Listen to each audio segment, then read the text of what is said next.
Qu'est-ce qu'un système de gestion intégré et quels sont les référentiels concernés par ce système?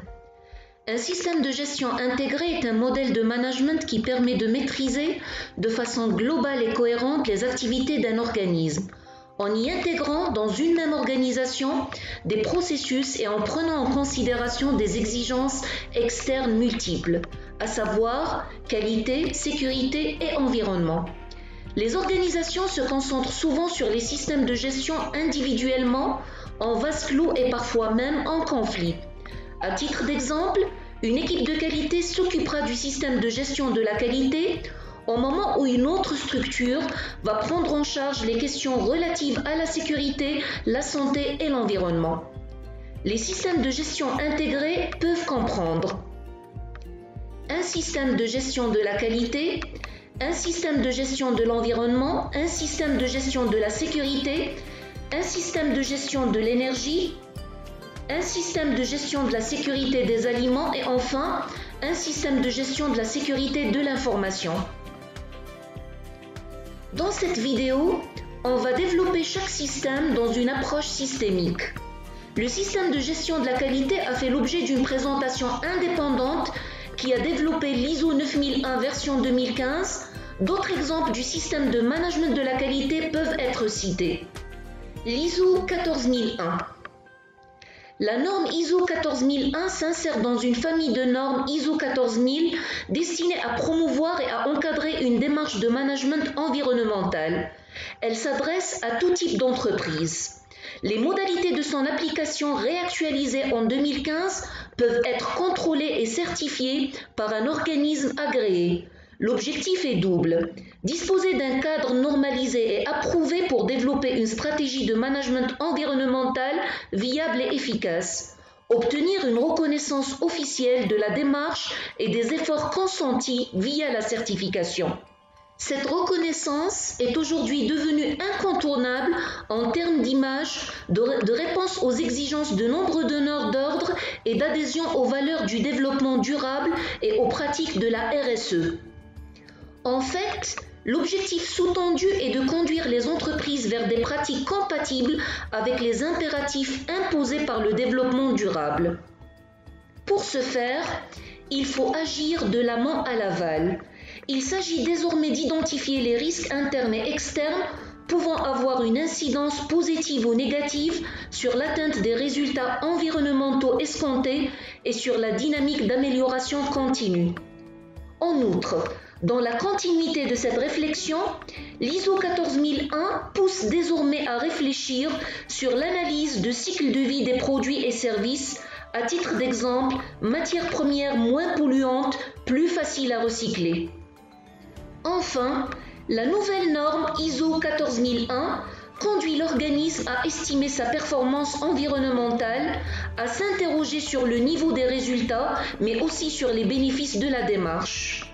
La norme ISO 14001 fait désormais partie intégrante de la stratégie RSE, responsabilité sociale des entreprises. Elle n'impose pas aux entreprises certifiées d'objectifs en termes environnementaux, mais seulement un système de procédures à respecter pour gérer leur impact environnementaux. Une entreprise certifiée ISO 14001 n'est donc pas nécessairement écologique, mais cela signifie qu'elle dispose d'un système lui permettant de s'améliorer sur la question environnementale. Dès lors, comment mettre en place une démarche de certification ISO 14001?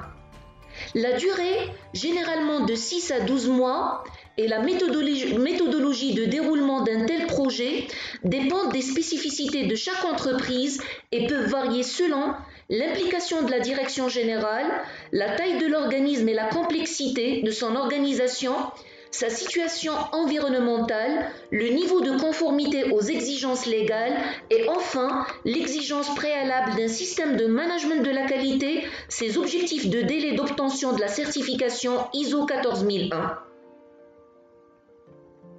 Le projet débute par un diagnostic initial de l'environnement, réalisé par un spécialiste. Il permet de faire le point complet sur l'entreprise, d'identifier les pratiques existantes et les écarts importants par rapport aux exigences de l'ISO 14001 et de planifier le projet au regard des objectifs prédéfinis. Ensuite, se succèdent différentes phases de mise en place du système de gestion environnementale, à savoir l'analyse environnementale, la veille réglementaire, l'audit de conformité, politique et objectifs environnementaux, les situations d'urgence. Le déroulement de l'audit à blanc est le même que celui de l'audit de certification. En conclusion, un projet de certification ISO 14001 permet de fédérer les équipes autour d'un projet citoyen dans lequel la participation de chacun est requise. Le personnel est d'ailleurs souvent demandeur de ce type d'engagement de la part de son organisation. Les entreprises soulignent souvent un retour sur investissement rapide, entre 1 année et demie et 2 ans et demi, en ne prenant en compte que la diminution des coûts de consommation en termes d'eau, d'énergie et de matières premières, ainsi que la gestion des déchets. En externe, la certification ISO 14001 permet de valoriser les engagements en matière de respect de l'environnement, aussi bien auprès des clients que des fournisseurs. À l'international, c'est un véritable atout pour se différencier de la concurrence. La sécurité alimentaire est au cœur des préoccupations des industries agroalimentaires. Elle dispose d'un outil pour prévenir les risques biologiques, chimiques et physiques. Il s'agit de la méthode HACCP, ce qui signifie analyse des dangers et des points critiques pour leur maîtrise. C'est une démarche de contrôle de la fabrication à chaque étape critique pour plus de maîtrise du processus global. C'est la base de la gestion de la sécurité. De portée internationale, le HACCP n'est pas une norme et n'est donc pas certifiable. C'est pour cette raison que plusieurs pays et plusieurs organisations ont décidé de créer leur propre référentiel certifiable. La méthode repose sur 7 principes définis par le Codex Alimentarius, de l'analyse des dangers, détermination des points critiques pour la maîtrise des risques, jusqu'à la maîtrise du système par la constitution d'un dossier documentaire. Ces principes sont traduits de manière opérationnelle à travers 12 étapes. ISO 22000 définit les exigences relatives à un système de gestion de la sécurité des denrées alimentaires dont la conformité à la norme peut être certifiée. Elle explique les moyens qu'un organisme doit mettre en œuvre pour démontrer son aptitude à maîtriser les dangers liés à cette sécurité afin de garantir que toute denrée alimentaire est sûre. C'est une garantie que les procédés de fabrication sont les mêmes partout dans le monde pour ce même produit, ainsi qu'une plus grande implication des acteurs directs et indirects du processus de fabrication et une plus grande communication entre tous ces acteurs. Quelles sont les principales modifications apportées à la norme ?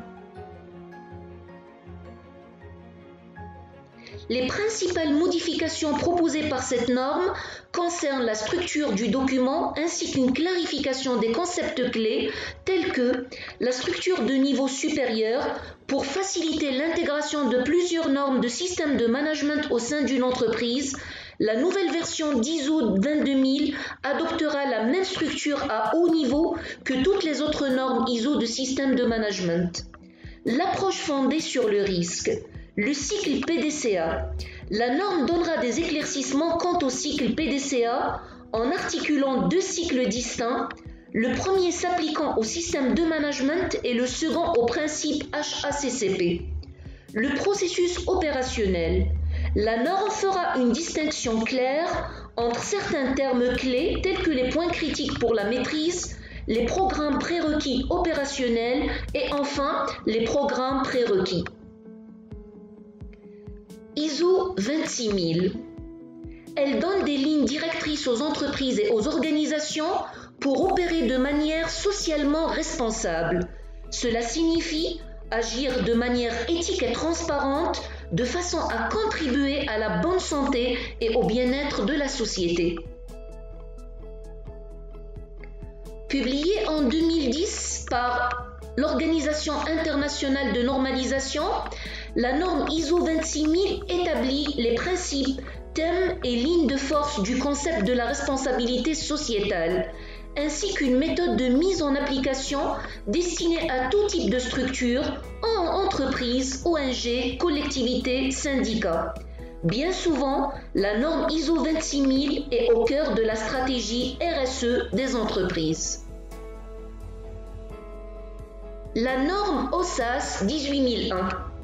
La norme OSAS 18001 indique la méthode de mise en place d'un management de la santé et de la sécurité au travail. La certification OSAS 18001 garantit une amélioration sociale et économique de l'entreprise.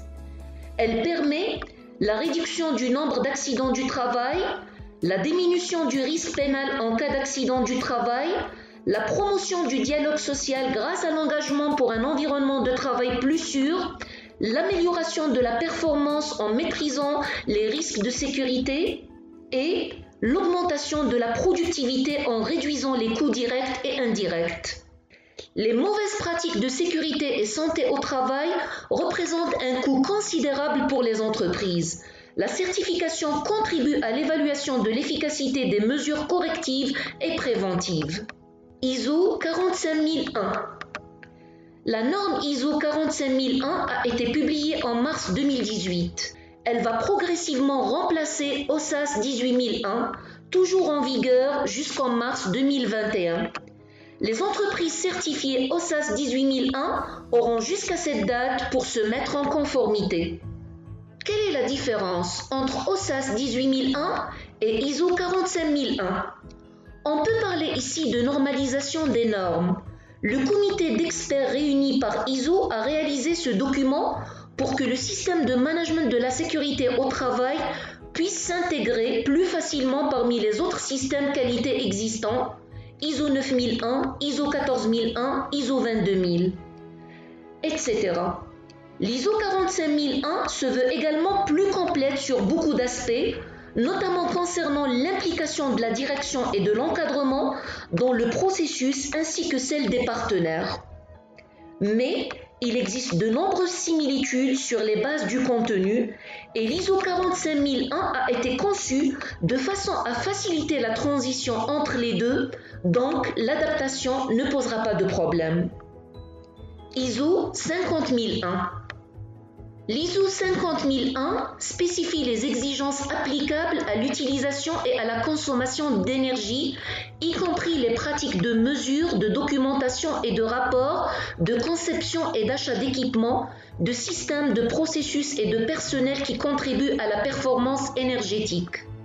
Elle s'applique à toutes les variables affectant la performance énergétique qui peuvent être surveillées et influencées par l'organisation.